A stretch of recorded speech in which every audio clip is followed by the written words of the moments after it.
Mistress of Evil by Medusa the Dollmaker in 60 by 75 cm rounds. Special treatment version 1 starts with black diamonds that we have sprinkled on the black areas of the picture. So that's mainly on the black horns, as well as on her wings, as well as her dress.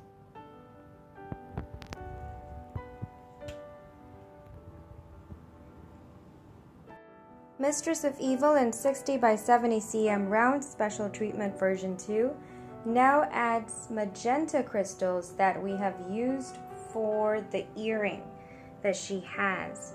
So simply trace out that shape, which could be a symbol on her horn or an earring, and place it on that section. This is magenta crystals on this area right over here.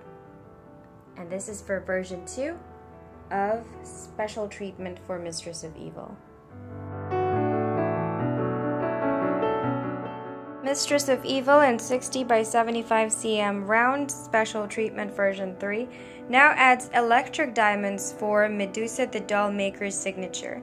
As you can see, this here looks just like a blob, but that's because I didn't actually stick them onto the canvas. This is just to give you a general idea of what it could look like with her signature in electric diamonds. So obviously you'll be following the lines of her signature with electric diamonds, replacing your regular beads with the special beads that you get for this version of special treatment.